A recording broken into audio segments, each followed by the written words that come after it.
July 13, 2025. And thank you Lord and binigyan mo kami ng magandang araw, panahon para makapag-ride. It's been a week already na lagi nag-uulan and ngayon uh, maraming salamat sa pagkakataon. Pasensya na kayo at although ilang beses ko na pinalano kung paano ko gagawin at sinubukan i-testing lahat ng aking gamit, ayun, hindi pa rin nag-work ang aking audio sa hindi tulad ng aking inaasahan. Kaya habang nagsasalita ako dito sa ride ay ayun, hindi pala nare-record. Anyway, it's a lesson learned. Next time I'll be better. Ayun, while riding, iniisip ko paano ko uumpisahan. Honestly, ano yun, sisimulan yung mga magagandang salita and though ang dami ko nang pinag-isipan kung papaano, pero hindi ko pa rin talaga ma-execute. So, ganito pala kahirap. Anyway, gusto ko sabihin na kinrate ko tong channel na to para i-document yung aking activities habang bata pa, habang malakas pa. Dito sa Marilake, third time ko na dumaan dito and parang hindi nakakasawa sa totoo lang. Tapos nagwa-wonder ako, ano pa kaya ang makikita ko na magaganda. Bukod sa napapanood ko syempre sa YouTube, though napanood ko na, alam ko na, pero gusto ko talaga ma-experience. Gusto ko talaga marating yung dulo nito hanggang Infanta. Kaya samahan niyo po ako.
Ayan, umalis tayo sa bahay ng mga 6:30, tapos inabot tayo sa Antipolo kanina ng 7:30, ang lakas ng ulan.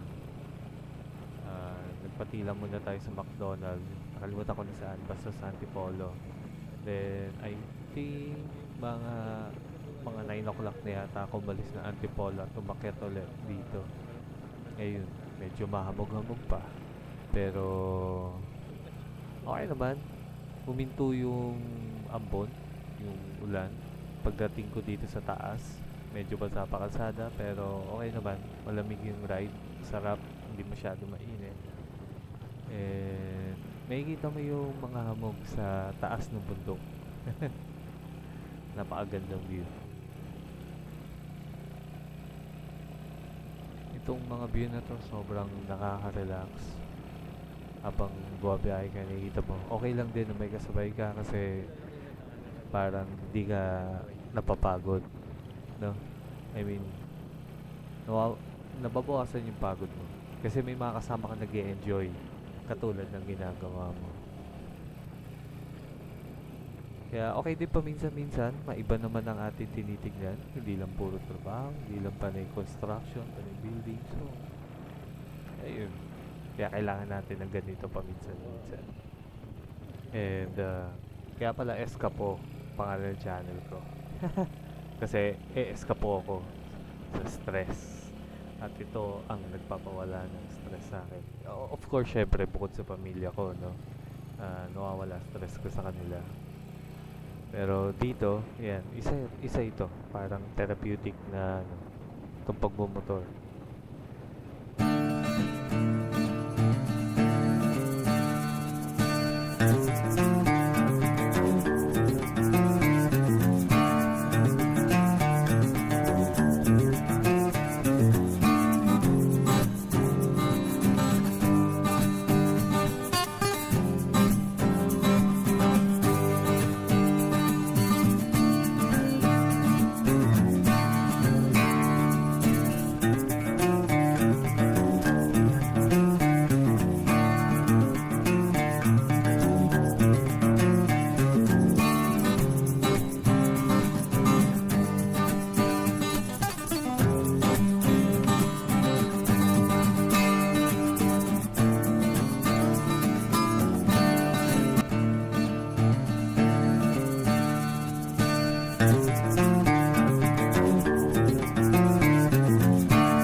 Dito tayo sa lihim na Lagusan.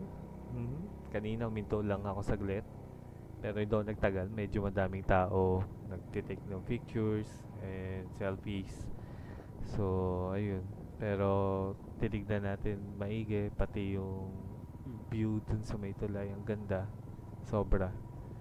So, sobrang na-appreciate ko tong pagbiyahe ko dito. Kasi dati sa YouTube ko lang siya nakikita eh. Ngayon, nandito na ako mismo. So iba talaga kapag pinuntahan mo at may experience mo mismo dun sa lugar na yun. Ayun, narating ko din siya.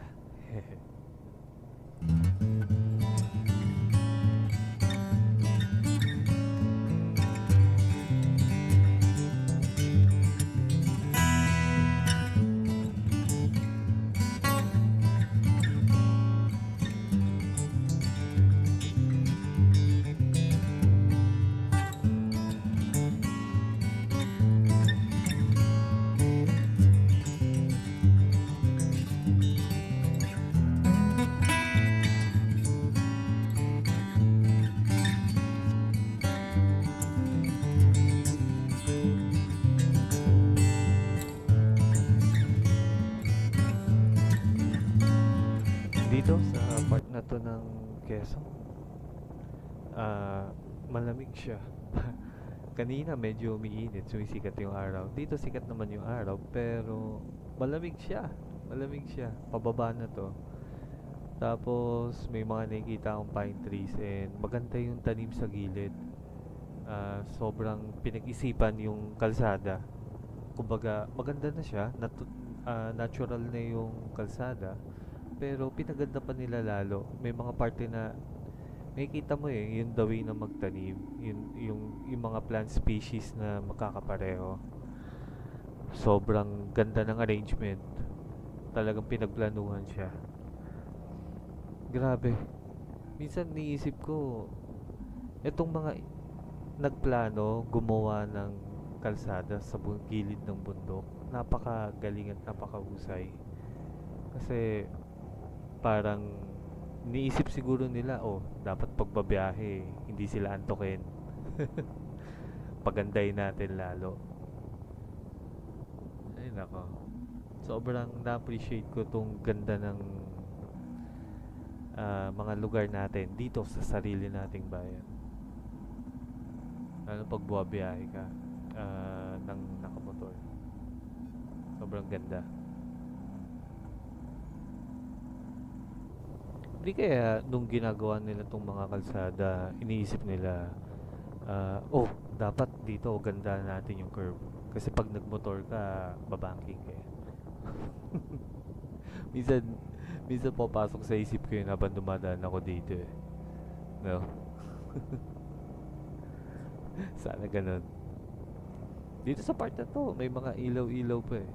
And napakaganda yung spalto, yung pintura, yung mga double lines na orange and white na broken lines. I mean, napaka well maintained niya. Sobrang komportable siyang daanan, hindi siya lubak-lubak.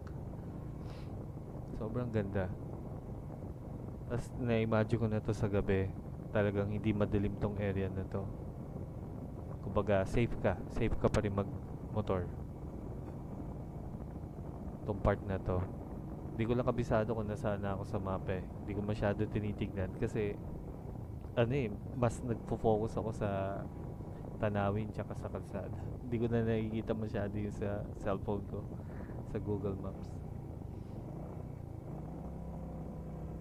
Ayun, dito sa part na to may mga kabahayan din.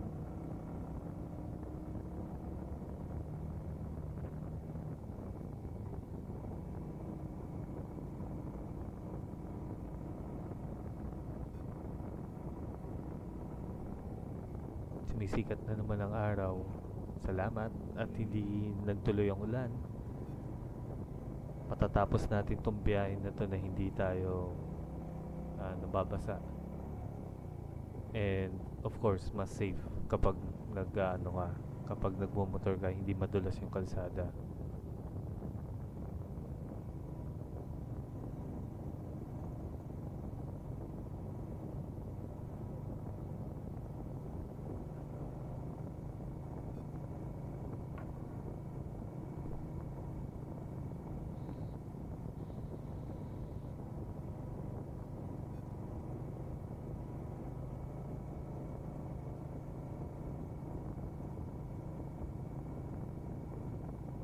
Hmm, parang familiar sa akin tong school na 'to, nakikita ko na 'to sa YouTube. Kapag malapit ka na sa kilometer 90 or Infanta Arc, hmm, nararamdaman ko malapit na.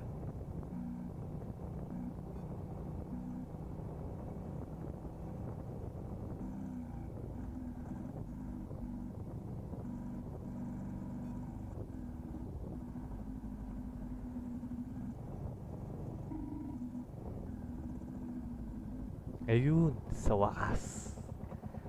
Ay, dahan muna tayo guys. Kasi ayoko magmabilis. Daming tao, grabe. Sunday kasi ngayon eh. Nandito na tayo. Ayun na, Infanta, Quezon. And kilometer 90. Mm, nice. So, maraming salamat. At dito ko na lang tatapusin itong vlog na to. Maraming salamat. At sana na-appreciate nyo itong video na to. Hanggang sa muli. Paalam.